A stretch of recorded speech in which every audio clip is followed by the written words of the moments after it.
Hello once again, everybody, and thank you for joining me here on this Tuesday, June 8th edition of ATS Radio. I'm your host, Adam Burke. I'll be joined today by Brian Blessing, the host of Sportsbook Radio and Vegas Hockey Hotline. We'll talk NHL playoffs and we'll talk golf this week with the Palmetto Championship down at Congaree Golf Club. NASCAR doing its all-star festivities down in Texas, so not much for us to say about that. So it'll primarily be hockey and golf here on today's edition of the show. Over at ATS.io, my daily MLB picks and tips piece, updated for today. Couple of plays that I like, thoughts on several of the games for you to chew on. So you can check that out over at the website. Lots of other great content over there as well. My Palmetto Championship preview for this week's PGA Tour event. We cover WNBA, NHL playoffs, NBA playoffs, UFC, big UFC card coming up this weekend as well. So I'll be writing about that here probably today or tomorrow. We'll see what I can get to. But lots of coverage of lots of different stuff for you to check out over at ATS.io. Make sure you download the ATS app as well, which you can find in the Google Play Store or in the Apple Store. A bet tracker, an odds screen, a stats database, full article integration from the website. Very, very helpful handicapping tool. A lot of good resources in there. So download that ATS app today. With that, we bring on today's guest, and that is Brian Blessing, the host of Sportsbook Radio and Vegas Hockey Hotline. And Brian, how's it going today, man? All right, Adam, how you doing, man? The hockey's been really good, a lot of fun. The golf over the weekend, I got to tell you, I don't know if you watched the Women's U.S. Open, but that was really, it was great and fun to watch the young teenager from New Jersey. She was pretty special and fun to watch, but to watch Lexi Thompson do the Greg Norman at the Masters, it was painful to watch, but it's got me really fired up for the U.S. Open coming up because the USGA setup at the Olympic Club, they make you work for it, man. You got to hit the fairway at a U.S. Open setup. Yeah, really interesting weekend for golf overall. Lexi Thompson, as you mentioned, just kind of giving that tournament away. John Rahm ahead by a million miles in the Memorial, test positive for COVID, follow-up test also positive.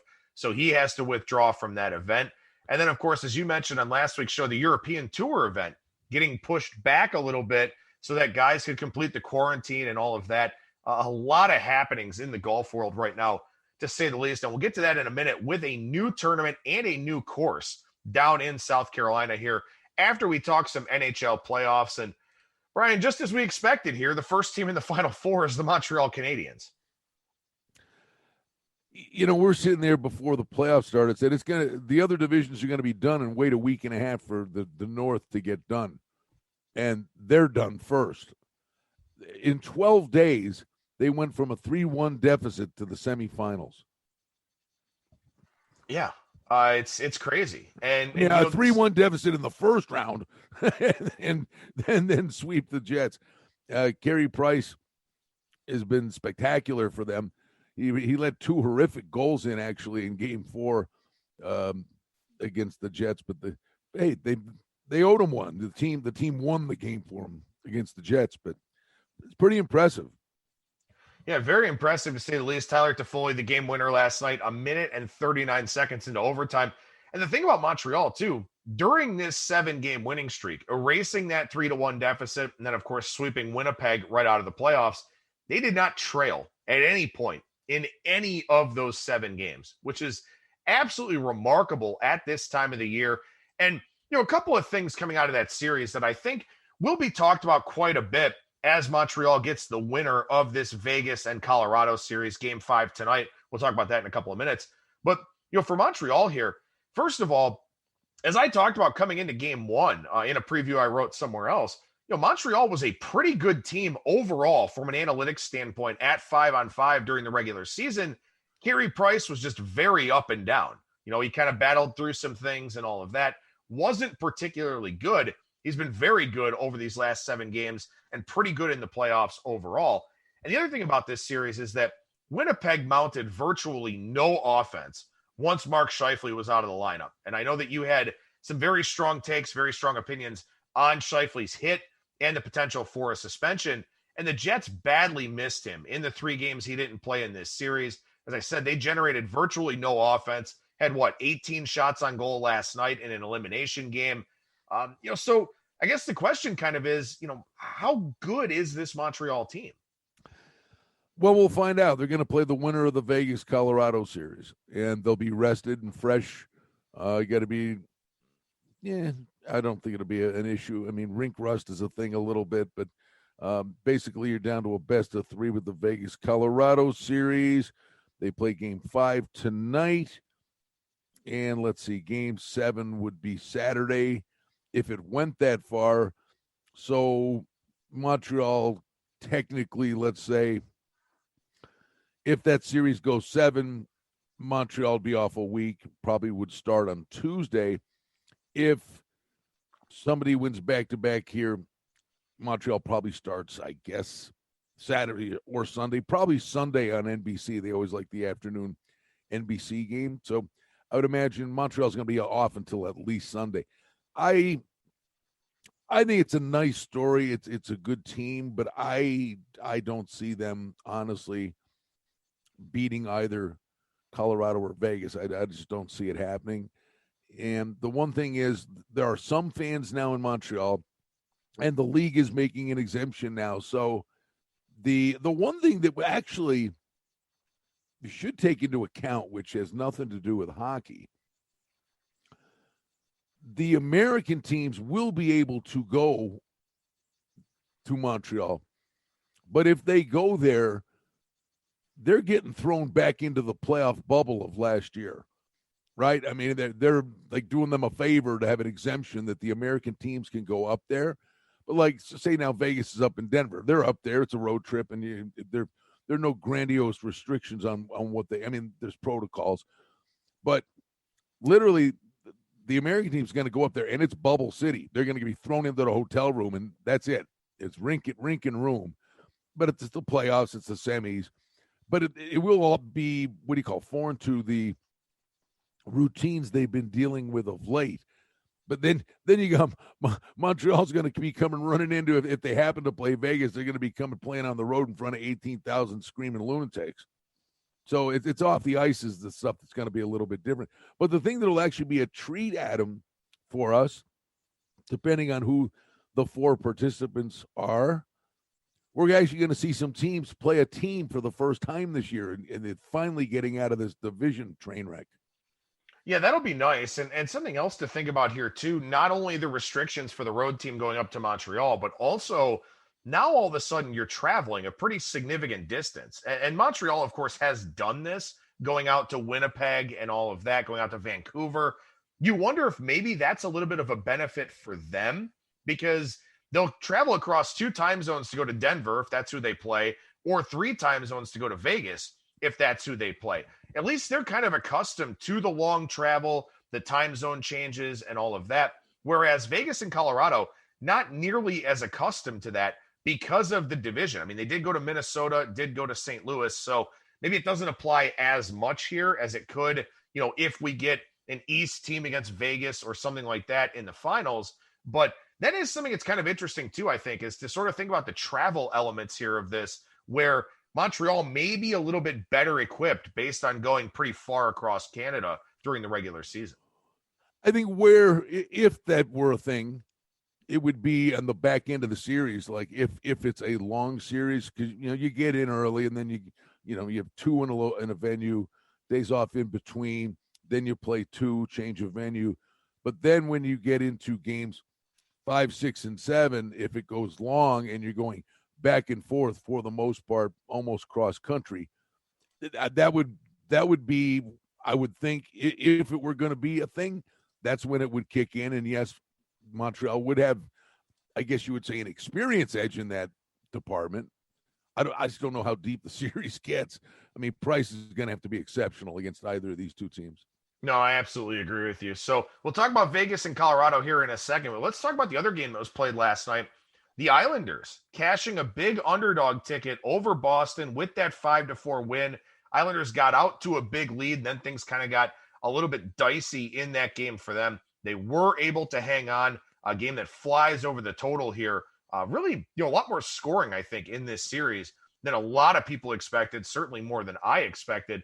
But now the Islanders with a chance at home in Game 6 coming up on Wednesday night to eliminate the Bruins and advance to the semifinal round here, the Final Four. What do you think about what you've seen in this series so far, Brian? All right. You and I have been doing the podcast and stuff together now for a lot of years. You know me pretty good. I've said forever and a day, hey, the sport, the game itself, it doesn't matter who's playing. I mean, I get in. If it's a good hockey game, I'm all in. But it is by a country mile the best sport to bet. And the numbers, sometimes you just shake your head. I had the Islanders last night. I'm not saying it because they won, but the Islanders were like plus $1.75, $1.85 last night. Now they're going home with a chance to close us out, and Boston's $1.35 on the road. The only thing I'll say, if you watched this series, and this is not the only series, there have been really fakakta numbers all over the place in the playoffs. Like Vegas's numbers are skewed a little bit too. But if you watch the Boston Islanders game, I said this on the radio yesterday, this game's a coin flip. I mean, to me, I'm thinking this series is going 7, and it's going into overtime in Game 7. So how could the Bruins be $1.85, $1.90? Got bet up darn close to $2 yesterday. When you're sitting there going, the odds are high. This game's going to overtime, and that number was that overinflated. And the Islanders had them, and then started to protect, which is a dangerous thing, boy. And they got out of dodge. They had a 3-goal lead in the third, and tried to give it away. But I mean, honestly, what do you look at the Islanders here catching 20 cents at home in a closeout? How are the Islanders not favored? I mean it. I don't get it. Well, this is like we talked about on your show last week, and I know how you feel about analytics, and obviously at some point here, you and I will have a knockdown, drag-out discussion about them. But the quant crowd, the modeling crowd, the guys that are very much into the numbers and the analytics dictate where these lines go in the NHL, because they are the ones firing on those opening numbers, the ones shaping and setting the marketplace, and that's why the numbers move the way that they do. And when you look at this series here, Boston has clearly been the better team 5-on-5. They've got 12 more high danger chances. They've got 33 more scoring chances at 5-on-5. They've got a big advantage in expected goals. But Tuukka Rask has not played well, and the Islanders have just kind of done what the Islanders do. And I think Barry Trott's a big part of the reason why the Islanders are in position to possibly win this series. Also, the officiating's been kind of interesting. I know some people have kind of complained about that. But that's the thing, is that from an analytics standpoint, from a metrics-based approach, Boston is and has been the better team in this series, but it obviously hasn't worked out that way, as the Islanders have the chance to close it out. So to answer your question as to how that one got up into that $2 range yesterday, that's the reason why, and we've seen a lot of Boston money, not only in this series, but also in the series against Washington. But I also understand where you're coming from as well, that no matter what the metrics say, the Islanders are not a team that gets blown out. They are a team that plays a lot of close games, and you do get some of that coin flippy variance in the third period of the playoffs or in overtime. So I understand where you're coming from as well. Well, and we're not going to turn this into an analytics brouhaha, but at the end of the day, and you sit there and say, okay, the numbers say Boston had this and the Islanders had that. But if you watch the games, those high danger chances, I would guarantee you 75 to 80% of the high danger chances you talk about from Boston are coming from one line. And then you take the third and fourth lines of the Islanders. Those are the difference makers. St. Louis won a Stanley Cup a couple of years ago because of their fourth line. They wore teams down over a 7-game series and produced big goals. The Islanders' depth, their third and fourth lines, the Islanders are like a constant. Barzell's skating around like a lunatic now. All four lines for the Islanders are the same threat. They play the same game. Boston has one line out there running around like madmen. And the goaltending is a push at worst, but Varlamov has been exceptional. And hockey, it's like a pitcher in baseball, but hockey specifically, there's nothing wrong with the goalie being your best player. And Varlamov's playing at a really high level. So, you can have the analytics and all the numbers and all the things. And, you look at the standings and blah, blah, blah. what's the coach worth? Barry Trotz is worth his weight in gold when you're going against the same team and he's getting the matchups he wants. Even on the road, he's able to, but he has the luxury of it doesn't matter to him for the most part because all four lines are the same lines. You watch the Vegas Colorado series, and Vegas turned this thing around because they're going first line against first line, and they're using Chandler Stevenson's speed to negate McKinnon. I mean, he's not shadowing him, but they've taken away. I look for adjustments from Colorado tonight. It's a simple adjustment I think they got to make, but they've been stubborn, and we'll get to that game in a second. The analytics to me in hockey, I almost throw it out. I mean that sincerely. I mean, we've had this discussion before. Analytics is great. I've always said shots on goal's a joke. Vegas outshot Minnesota 22-1 in one period. And they're like, oh, Vegas dominated. No, they didn't. The goalie's catching a puck with his teeth. It was a shot on goal. But in the period, the quality chances were probably like 4-2. So, and I know you get into that with the high. If there's an analytics number that I would take stock in, it is high danger chances. But analytics doesn't tell you who's going to win a battle along the wall. It doesn't tell you who they're playing against. There's just a lot of analytics. Look, you want the case? The guy that went more bananas, he went all in, and God bless these guys. I don't know where they're going in their future. The Maple Leafs went all in. They got Tavares and Marner and Matthews. They give up a first-round pick. They go get Foligno. They got all this weaponry up front, but their goaltending's ordinary and their defense is pedestrian. But Dubas, the GM there, built the team. He's the analytics guy in the NHL. And where are they? I mean, if he don't won the cup, then I'm like, and I know only one team wins it. But Florida they got rid of Gerard Gallant and Dale Talon 5-6 years ago. Analytics, we're building the team based on analytics, and the thing drove off a cliff. What'd they do? They went old school. They bring Quinville back in. They brought a hockey guy back in, and they went and got hockey players. And it has a small place, analytics in hockey, a small, you don't ignore it, but in this sport, it is so insignificant in the grand scheme of things compared to Moneyball in baseball, which you're the expert in baseball. I'll buy numbers. I'd buy that kind of stuff, the Moneyball concept in baseball, not in hockey. This sport is just too unique.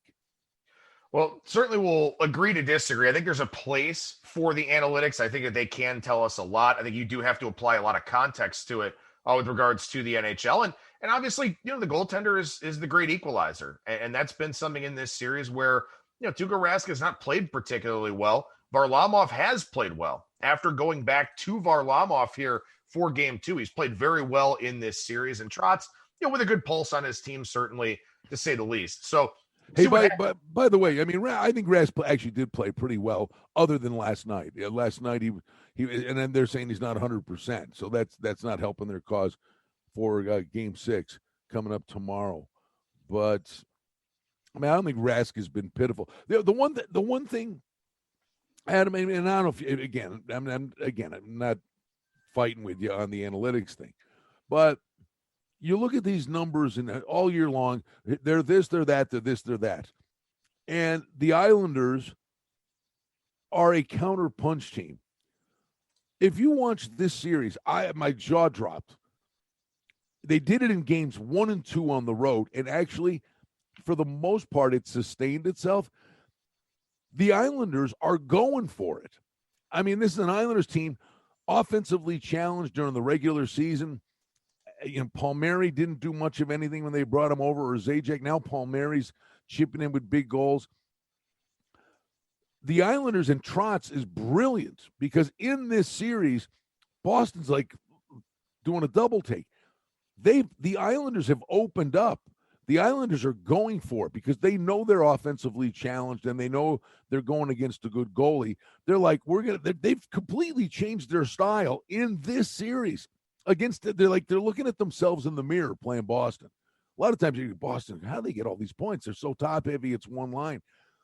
But I'm not saying you throw the analytics out completely, but what you've seen in the 6 games so far, this is not the way the Islanders played hockey all year long. In this particular matchup, stylistically, they've completely thrown the sink out. They've opened it up to generate goals, and they're willing to play a back and forth game with the Bruins saying, we have 4 lines that we think are capable of scoring. You have 1 line, and it's working.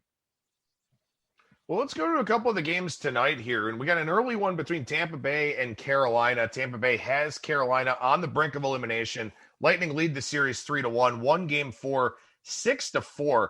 Not a lot of expected goals at 5-on-5 based on the numbers in that game, but we had 7 of them. So not a great evening for goaltending in game 4. We'll see if both guys are able to bounce back here in game 5 tonight. But Brian, overall, it's been a fairly even series. I mean, we've got 3 one-goal games. Tampa Bay won 2-1 in both games in Raleigh. Carolina wins 3-2 to get back in the series. Then the 6-4 in game 4.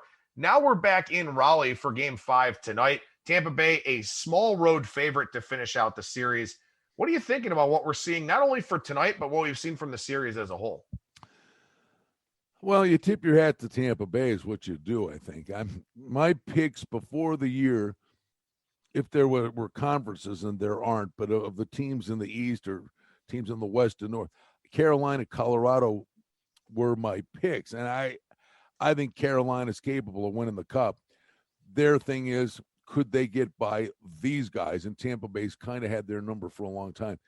You look at this series, and they're all 1-goal games. You're right there, except the last game, Tampa wins 6-4. But in that game, Carolina had them on the ropes and let them off the hook. So now how Carolina reacts to spitting the bit in that game is going to be telltale here. They're going to have the raucous crowd behind them. I think they're a very good team. Rod Brind'Amour is a terrific coach.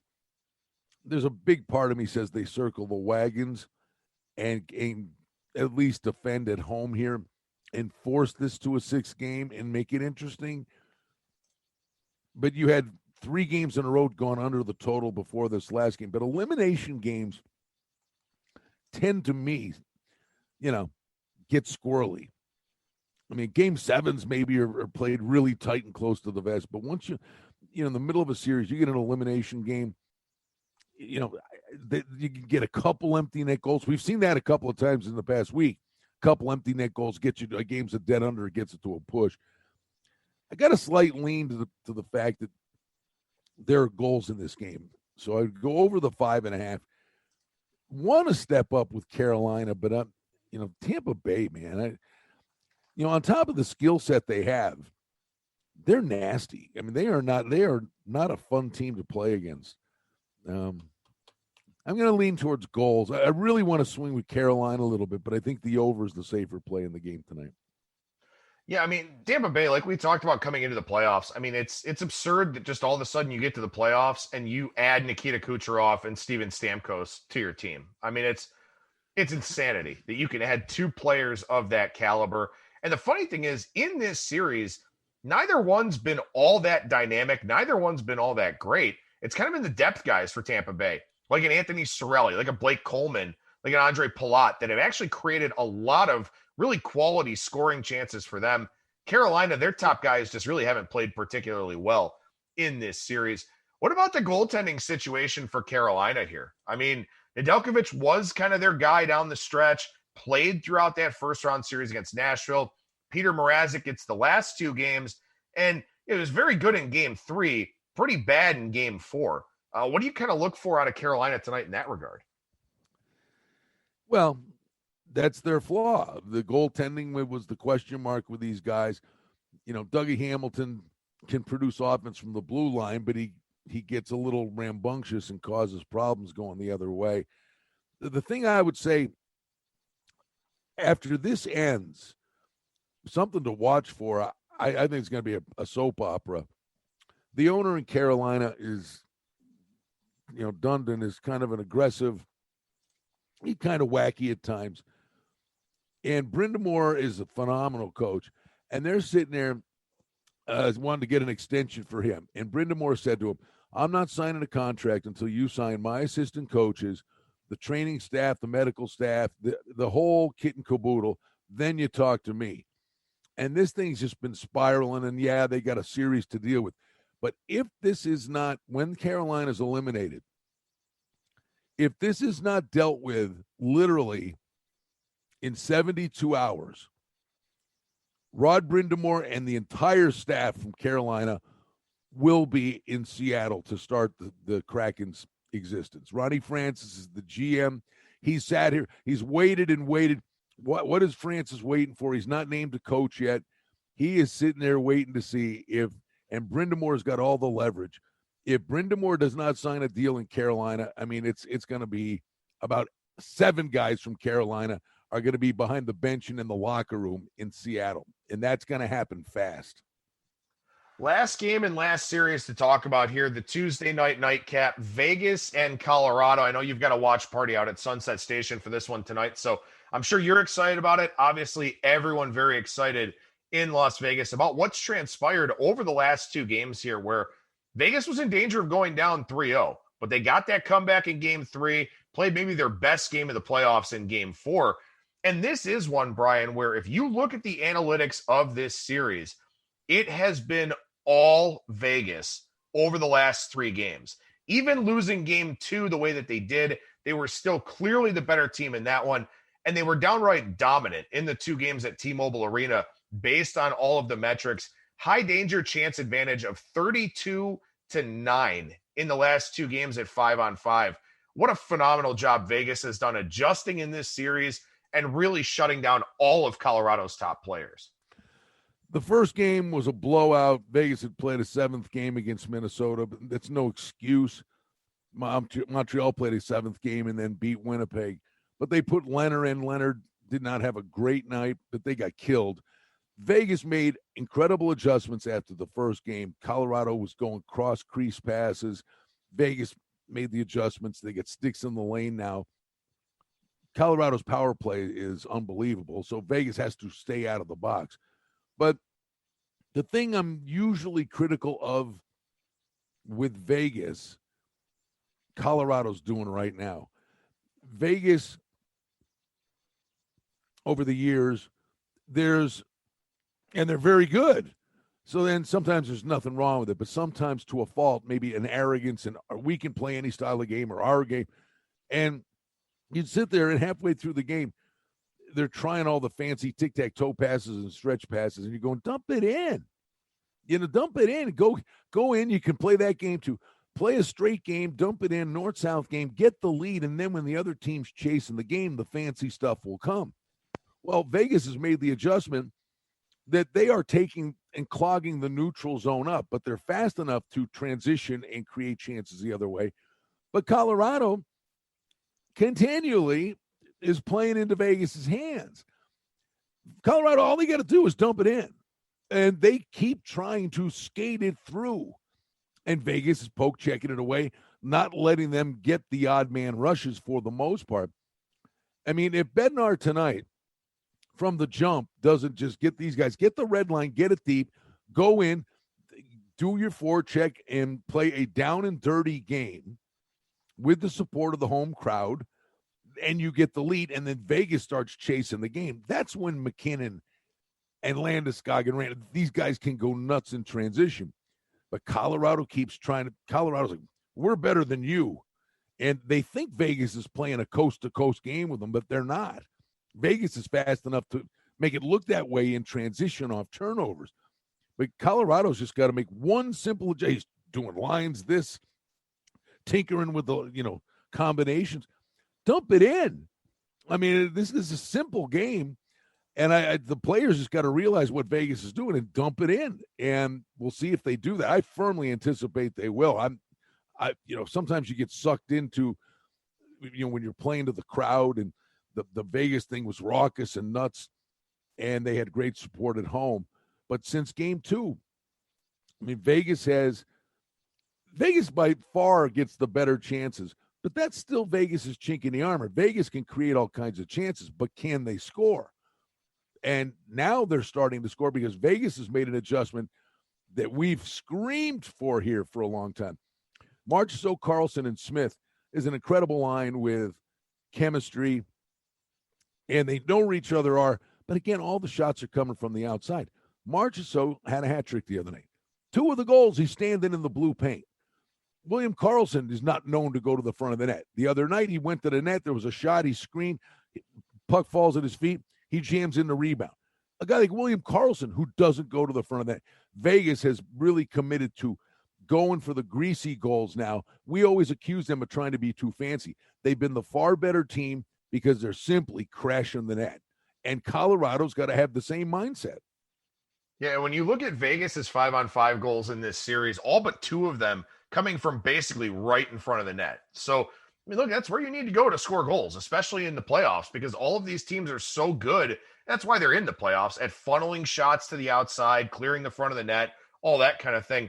Good for Vegas to get in there and be a little bit tougher, not look to play, as you mentioned, that skill game that Colorado really wants to play. By the way, in this series here, Colorado at 5-on-5, they have 22 high danger chances. McKinnon has 7 of them, and he's the only guy with more than 2. So when Jared Bednar after game 3 called out his top line, called out his top guys and said, look, they simply need to be better, it didn't happen in game 4. And now you wonder, as they get back home here, get that last line change, is that an adjustment that they can make? Because they're a $1.45 favorite tonight, Brian. And to me, as I look at what's transpired in this series, look at Grubauer coming off of his first really bad performance of the playoffs, I don't know how I could get the lay in Carolina at 45 cents, or Colorado, at 45 cents. Well, Colorado's just too good to think that this continues in this fashion. And I think they're going to get a real bounce in their step from the home crowd here. Fleury's playing really well. Grubauer's been really good. Something tells me the change of venue here, I think you may see some goals again. I would probably lean at the slight plus price over 5.5 because Vegas has found something in terms of creating a gazillion chances. But I can't see Colorado not really putting some heat on Fleury tonight. But you can say it's the series. You bet. I'm sure you would know, NBA or NHL. I don't know the exact number, but the winner of a game 5 series tied at 2 probably wins 75% of the time, you think? Let me see if I can look that up here, because there is a site that kind of keeps track of some of that stuff. So I'll take a look and see if I can find it. I guess in the interim, I'll ask you this. You know, Vegas goes the 7 games with Minnesota, plays these 2 very emotional games at home, played a very good game in game 2 on the road. What about going back to the altitude tonight? Is that anything that kind of worries you? Yeah, sure. I mean, it's not an easy thing. In fact, Steve Karp, who comes on our hockey show a lot, was the beat writer for the Golden Knights in the first year. He brought up the point when they went to Colorado, and I think they had 2 days between games. He said, I wonder if Vegas will come home. I'm like, well, why would you do that? And he said, you stay there and you get acclimated to it, but there's a belief that, no, it sucks the life out of you. You're better to get out of there and come right back in, jump in and play the game. I thought that was kind of a goofy thing. And then they had talked about it on the NBC broadcast, I guess, back in the day. Scotty Bowman did that all the time, I think, with the Red Wings. They get in there and play the game and get out of there because the altitude is such a squirrely thing. But I guess technically, are they in the same boat now? I know Colorado's more accustomed to it, but I wonder if they're both going back on the same itinerary and the same clock. I don't know if that diminishes it, but the altitude's certainly a factor. They all say they notice it. Yeah, I don't know. I can't find what you're looking for there in terms of the team winning game 5, winning the series. But yeah, I mean, it's a huge swing game, obviously. And I think, there's a lot of pressure on Colorado here to kind of right this ship after playing 2 pretty poor games in Vegas, as the Fortress was defended there with that loud home crowd. So should be a lot of fun to see what happens here tonight in game 5 and also see what happens throughout the rest of that series. Anything else on the NHL side you want to talk about before we head over to golf? Well, I'm not knocking Montreal. I just thought no matter who came out of the North, I thought would be really up against it when they got to the semis. Yeah, boy. I mean, Tampa's looking really good. Like they're serious about defending this. But does the Colorado Vegas winner have a defined edge to win the cup in that, let's say Tampa Bay is going to play, or Carolina? I don't want to throw them out yet, but its odds are it's Tampa Bay. Does the Tampa Bay Islanders series or the Tampa Bay Bruins series, do they beat the hell out of each other so much that the Golden Knights Avs winner has a distinct edge going to the final? And just maybe looking forward a little bit. Yeah, I think that's a really fair question. I mean, Montreal has played well, and as I said, from a metric standpoint, they looked pretty good during the regular season, but also the North Division was not very good. I mean, Calgary wasn't any good, Winnipeg wasn't any good, and you wound up with a situation where Toronto was a good offensive team, but a deeply flawed defensive team. Edmonton, you could make the same case for them. So, yeah, Montreal's numbers in the regular season looked pretty good, but how would they have stacked up if they were in a different division? I think that's a really fair question to ask. So, yeah, I mean, I wouldn't be shocked if a Vegas or a Colorado beat Montreal in 4 or 5. Maybe you get the gentleman's sweep, something like that. Whereas I could see the other series, the quote unquote East series, being probably a longer 6 or 7 game kind of thing. It's good theater, man. I mean, hockey it's a lot of fun. And what I'm loving this time of year, Adam, is we're pretty close, right, to being back to normal. That hockey and the NBA, basically, we'd already be to the finals normally, right? Yep. And this stuff's going to bleed out right to the end of this month. And then we have the Olympics, hopefully. Football's going to be here in the blink of an eye. I mean, there's no summer this year. You know what I mean? I mean, we are just chock full of good stuff. And in the golf that I know we're going to get to, we've got the U.S. Open, we've got the British Open, and then we get the FedEx Cup, and then we get a Ryder Cup. This is going to be a fun summer with a ton of stuff to talk about. Yeah, it absolutely is. And let's go ahead and talk about that PGA Tour event here this week, the Palmetto Championship down at Congaree Golf Club, about a half hour north of Savannah, Georgia. So this is very deep South Carolina here. A private club that, we don't really know a whole lot about. I mean, a lot of these guys haven't played it, at least up until this week, where I'm sure they've kind of whacked it around with some practice rounds. There are some guys that do have some ties to the course. We will talk about them as we go forward here. It's a par 71 course, but it's going to play over 7,650 yards. There's a couple 500-yard par 4s. There's another 600-yard par 5. It's a pretty long course here, so may see some distance bias as you're kind of looking through the betting markets for this one. But with that being said, Brian, we got Dustin Johnson, Brooks Koepka, Ty Hatton, Matt Fitzpatrick, Sungjae Im, Tommy Fleetwood. Those are your top 5-6 choices on the board here. And then after that, we've got some guys that you wouldn't normally see in the 30, 40 to 1 range. Alex Noren, Harris English was up there for a while, but his recent form hasn't been that great. Harold Varner III is at 35 to 1 here at DraftKings. Kisner's missed 5 of the last 6 cuts, yet he's 45 to 1. Patton Kazire, 45 to 1. Keith Mitchell, pretty weak field here down in the Palmetto State. Forgive me, and I know you're the same way. Sometimes the things run together. But if I'm not mistaken, when we kind of landed on Kokrak a couple of weeks ago, was it last week or didn't we say all I know is, and we were talking, all I know is next week I'm playing Kevin Kisner. Was that with you? I did that somewhere. I think so, yeah. This guy knows his course. And the pros are talking about this. This is replacing the Canadian Open. So you want guys from South Carolina that know this course. A goofy story real quick when you say local knowledge. We had a bunch of guys get together. It was a bunch of the guys in the industry. Somebody dreamt up this thing. We're going to play a 4-man scramble, and it was like 24 guys. It was 6 groups.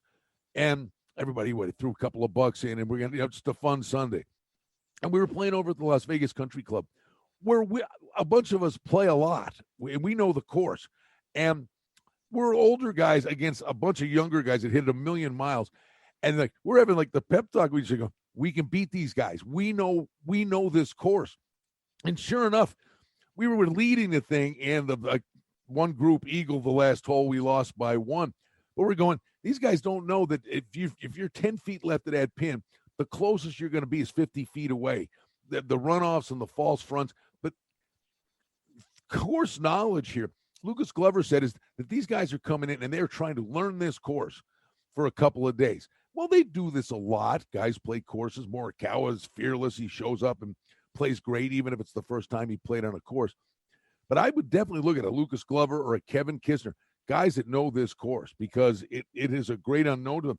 And they're talking about how different it is. They said it's almost like you're playing in Australia, the setup there. So Kisner, for me, it starts with Kisner, and then I'm gonna watch and see what I'm watching and dive in on Friday as I usually do. Yeah, I think that makes a lot of sense. I mean, Lucas Glover, I've seen better than the 29-1 that's out there at DraftKings. I've seen better in the global markets where Lucas Glover makes a lot of sense. A Clemson kid, knows the course very, very well. Another Clemson kid in this tournament is Doc Redman, who very good ball striker, not a very good putter. And this could be a really fast and firm golf course, depending on the weather down there in South Carolina. But one other one that I don't think I can play, but it is kind of an interesting angle here. He's 85-1 at DraftKings. So JT Poston's swing coach is the director of golf for the Congaree Foundation. So if anybody knows the course, I would presume it's that guy. And I would assume that Poston's probably played, a few rounds with him at a minimum.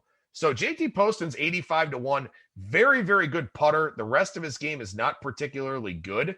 But if you're kind of looking for some guys here on a course that nobody really knows about, sort of some longer shot types of guys, at least Poston should have a lot of course knowledge, like you just alluded to. Well, you took the words out of my mouth that I was going to give him credit.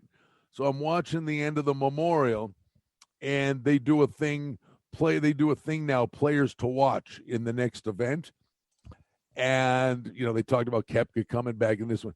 And Nance, 3 guys made their picks. Nance doesn't make it. They put a graphic up with the guy.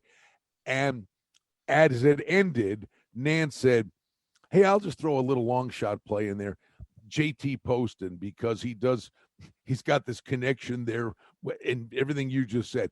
Jim Nance mentioned JT Poston for next week as a long shot guy to consider. So I would say you're in good company there. A couple of other guys I guess I was kind of taking a long shot look at. As you mentioned, a lot of people say this course is kind of akin to the ones that are in Australia. And that kind of got me thinking maybe a little bit about South Africa. So maybe Rory Sabatini at 110-1. It's a very flat kind of course. The bunkers don't really have faces. They're just kind of flat areas of dust and sand. And my wife's from South Carolina. I've played a couple of courses down there. That's basically what it is. It's very flat. It's pretty dry. The bunkers aren't exactly true bunkers. They're almost kind of more like waste areas. So I don't know if a lot of courses are like that in South Africa, but I figure Rory Sabatini's played all over the world anyway. So at 110-1, he's maybe not a bad look. And the other guy I was considering, because there aren't a lot of guys that are in good recent form for this tournament. There aren't a lot of high finishers. Even the top guys. DJ doesn't have a top 10 since February. Koepka missed the 2 cuts before the PGA. Hatton, Fitzpatrick, they haven't played super well of late. Sungjae Im's missed 4 of 6 cuts. So some of the top players here haven't played overly well.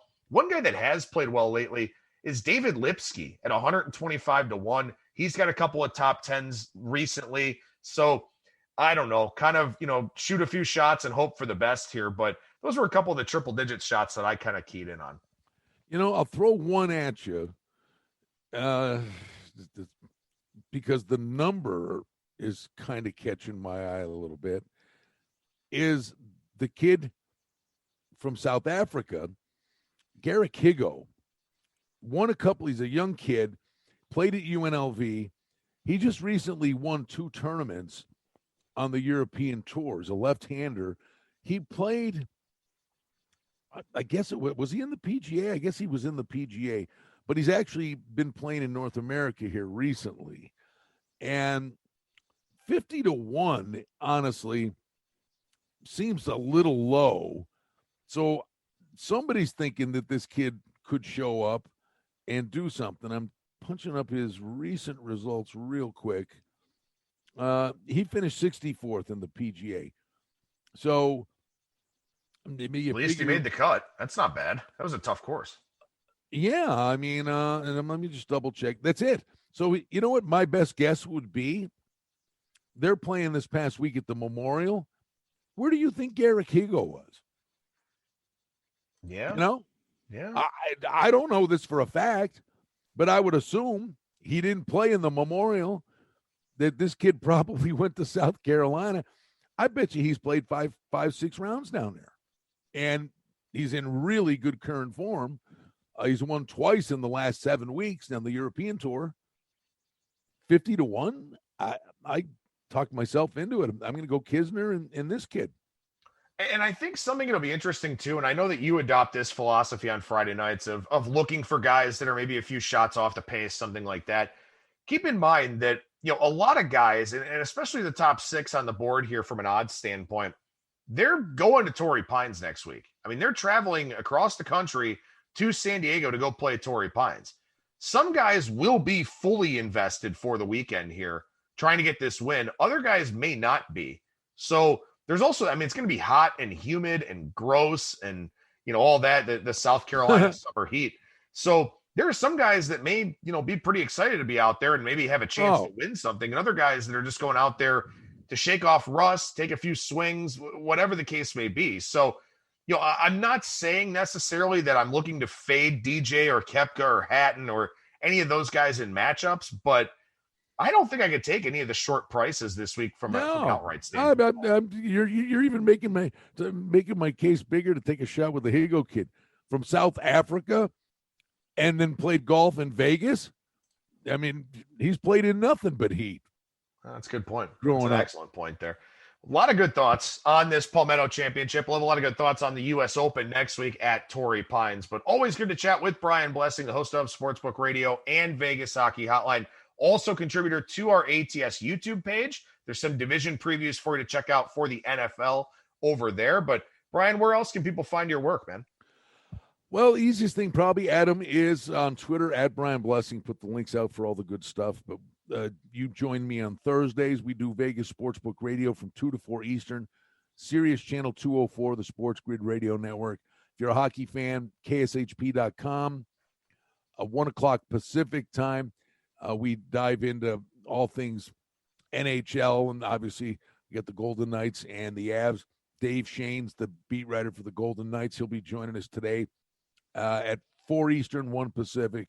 We'll get you a preview from Denver on the game today. So if you're a hockey fan, I really do believe people will like it. Do a hockey podcast with our buddy Cam Stewart called the Light the Lamp podcast on the Sports Grid Radio Network. All kinds of stuff. Both sides of the counter we got to cover with the sportsbook directors, handicappers, guys like you with, incredible opinions and information. So we love doing sportsbook radio. And the crazy thing is we've got those division previews up at ATS.io. The football work's starting now, man. I mean, football's going to be here in the blink of an eye. Yeah, no, absolutely. It will be here very, very quickly, to say the least. And hey, the one we didn't mention, I apologize. On the hockey, Bruce Cassidy was chirping the refs, and he got fined $25,000 for chirping the refs. It'll be really interesting to see Game 6 tomorrow, if that's the best $25,000 he ever spent, and if they get some calls. He's saying, the exact same things are happening, but they're calling it against us and they're not calling it against them. So, I don't know. It'll be interesting to see if the refs, listen to he got fined for it, but we'll see if that was money well spent, if it gets an extra power play that could be the difference tomorrow. But that happened this morning. Cassidy got fined $25,000. We didn't mention that. Yeah, it's an expensive chirp, to say the least. But Like you said, we'll see if it winds up working out for them. And it always works out for us here on our Tuesday editions of ATS Radio. Brian, thank you so much for joining me. Bye. I appreciate it. We'll talk to you again next week. All right, Adam. You have a good day. There you go. There's Brian Blessing again. Sportsbook Radio, Vegas Hockey Hotline, at Brian Blessing on Twitter. I'll be back again on Thursday with a new edition of the Bettor's Box, my MLB betting podcast. That'll do it for me. Thank you so much for listening, everybody, and I will talk to you again on Thursday.